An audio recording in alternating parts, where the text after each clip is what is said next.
Haut dans le nord s'étendait le pays de Carvandel, dans lequel s'élevait une haute chaîne de montagnes aux pentes douces, toutes couvertes de sapins, d'épicéas et de pins.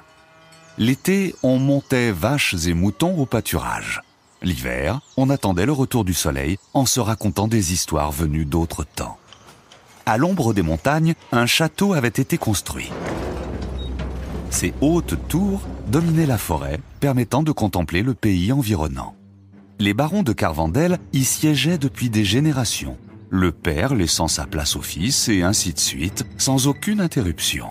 Ces barons se révélaient bons et charitables pour certains, sévères et ambitieux pour d'autres, mais tous étaient justes, honnêtes et dévoués envers leur peuple. Au pied des pentes de la montagne, une certaine partie de la forêt était depuis toujours laissée vierge et inhabitée. On n'y construisait ni route, ni ferme, ni charbonnerie, ni même camp de bûcherons. À cet endroit, les arbres se trouvaient plus serrés et plus sombres que partout ailleurs. De gros rochers couverts de mousse émergeaient entre les troncs et la rude pente de la montagne semblait presque impossible à escalader. C'était un lieu sauvage, le plus sauvage que l'on connaissait à des lieues et des lieues à la ronde. Il s'agissait, selon ce que l'on racontait, du domaine de Krampus. Krampus vivait dans les forêts de Carvandel bien avant l'arrivée des hommes. Il les avait vus s'installer, emmenant leurs troupeaux et construisant leurs maisons. Avec attention, il les avait observés défricher des parties de la forêt pour y installer des scieries et des abris de chasse. Quand les maçons construisirent le château des barons, il avait longuement scruté les murailles et les donjons de pierre. Toutefois, il n'était jamais intervenu et avait laissé les hommes s'installer dans sa forêt. En contrepartie, il leur avait interdit d'en occuper une certaine partie qu'il considérait comme son jardin privé. Quand certains audacieux avaient voulu y construire une chaumière ou un enclos, ils n'avaient pas hésité à renverser les murs et les barrières, disperser les bêtes et saccager les cultures. Bien vite, on comprit que Krampus était un être ancien et paisible, mais dont on ne devait jamais troubler la tranquillité sous peine de représailles. Aussi, tout le monde s'accorda pour le laisser en paix dans son petit royaume. On décida également de lui consacrer une nuit spéciale en hiver, au cours de laquelle on se réunissait pour se remémorer les souvenirs des premiers temps de l'installation dans la forêt. On remerciait alors Krampus de sa tolérance et de sa générosité, lui qui avait accepté de partager sa forêt. Les barons eux-mêmes respectaient cette tradition, n'oubliant pas qu'ils n'étaient les seigneurs du pays de Carvandel uniquement parce que Krampus le tolérait. Ce dernier, pour ce que l'on en savait, était un être couvert de fourrure, à la force terrible, avec des pattes de chèvre terminées par des sabots pointus. 2 longues cornes lui sortaient du front et une longue langue rouge dépassait parfois de sa gueule aux crocs aiguisés. Il pouvait courir à une vitesse fabuleuse dans la forêt, empruntant des sentiers connus de lui seul, donnant ainsi l'impression de se trouver à 2 endroits à la fois. Les animaux terrestres lui obéissaient et les oiseaux chuchotaient des nouvelles à ses longues oreilles velues. La cohabitation avec Krampus s'était déroulée en harmonie pendant des siècles. Jusqu'à ce jour, au plus profond de l'hiver, lorsque naquit le premier mauvais baron de Carvandel. Celui-ci, dès son plus jeune âge, se révéla être un homme fourbe, sans respect pour ses terres et leurs habitants, orgueilleux et rustre. Lorsque mourut son père, il prit sa place avec impatience, trop heureux de s'emparer du pouvoir dont il rêvait depuis des années. Alors commença une ère de folie et d'ambition, au cours de laquelle le baron ne se souciait plus de son peuple. À la place, il rêvait de conquête, de gloire et de richesse. Mais pour son malheur, son pays n'était rien d'autre qu'une immense forêt surplombée par des montagnes. Pas d'océan sur lequel lancer des navires de guerre, pas d'or ou d'argent sous le sol, et aucun riche voisin à attaquer. Longtemps, il chercha une manière d'attirer l'attention et de gagner plus de prestige. Un beau jour, une idée lui vint. Puisque la forêt représentait sa seule richesse, peut-être pouvait-il en tirer profit. Il imagina de grands gradins de bois formant un cercle, au milieu duquel se tiendrait une piste de combat où de vaillants seigneurs prouveraient leur force et leur courage en affrontant les terribles bêtes de la forêt. Il décida alors de placer son arène au cœur du domaine de Krampus. Les stupides légendes des villageois l'agaçaient depuis toujours, et cet endroit inquiétant rendrait les combats plus impressionnants encore. Le mauvais baron jubilait. Il avait enfin trouvé le moyen de gagner en importance et en popularité. Voulant commencer les travaux au plus vite, il envoya au cœur du domaine de Krampus une équipe d'architectes qu'il fit venir de loin. Il les chargea de trouver le meilleur endroit pour construire l'arène et d'y prendre des mesures. Ceux-ci s'y rendirent sans délai, fiers d'avoir été choisis pour cette tâche. Cependant, quand ils parvinrent aux frontières du domaine de Krampus, leur belle motivation s'envola.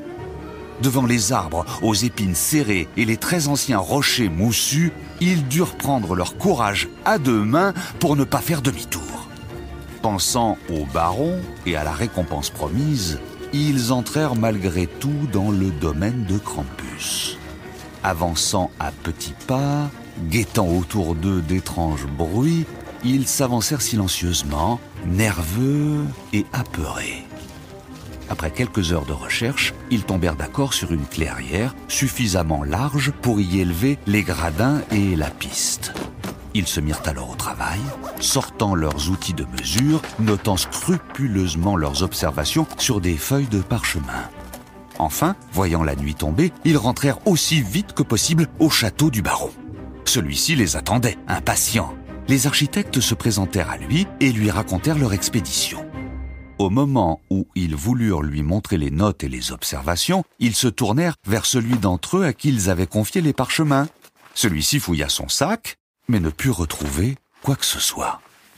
Craignant d'avoir perdu les notes en chemin, il se saisit de son sac et le retourna pour le vider. Sur le sol, nulle trace de parchemin, mais des branchettes de sapin sombre, ainsi que 2 grandes cornes comme celles d'un bouc. Les notes, elles, s'étaient envolées. À cette vision, les architectes terrifiés prirent leurs jambes à leur cou et quittèrent le pays immédiatement. Le baron, lui, très fier et avide de pouvoir, décida de persévérer dans son projet. Malgré tout, les architectes lui avaient permis de trouver l'endroit idéal pour son arène. Il fit alors venir d'au-delà de ses frontières des bâtisseurs renommés et leur indiqua l'endroit choisi. Ceux-ci ne craignaient pas la forêt. Et le baron s'était assuré qu'il n'avait jamais entendu parler de Krampus. Ils parvinrent au pied des montagnes en un rien de temps, pénétrant sans même le savoir sur le domaine interdit. Se rendant à l'emplacement choisi, ils se mirent immédiatement au travail. En quelques jours à peine, ils bâtirent de hauts gradins et aménagèrent au milieu une piste dégagée pour les combats. Enfin, ils fabriquèrent les cages pour les animaux sauvages et placèrent le siège du baron tout en haut des gradins. Le soir de cette dernière journée de travail, un grand vent descendit des montagnes. Et les ouvriers se couchèrent, épuisés par leur labeur dans leurs tentes, se préparant à retourner au château du baron dès le lendemain. Le baron, qui attendait avec impatience des nouvelles de son arène, décida de se rendre en personne sur le site plutôt que d'attendre le retour des bâtisseurs. Tôt le matin, il fit seller son cheval et galopa à travers la forêt. Parvenant au domaine de Krampus, il pénétra au pas l'étrange forêt sombre et se dirigea vers la clairière. Bien vite, il repéra les hauts gradins à travers les arbres. Seulement, quand il s'en approcha, il ne trouva aucun des travailleurs.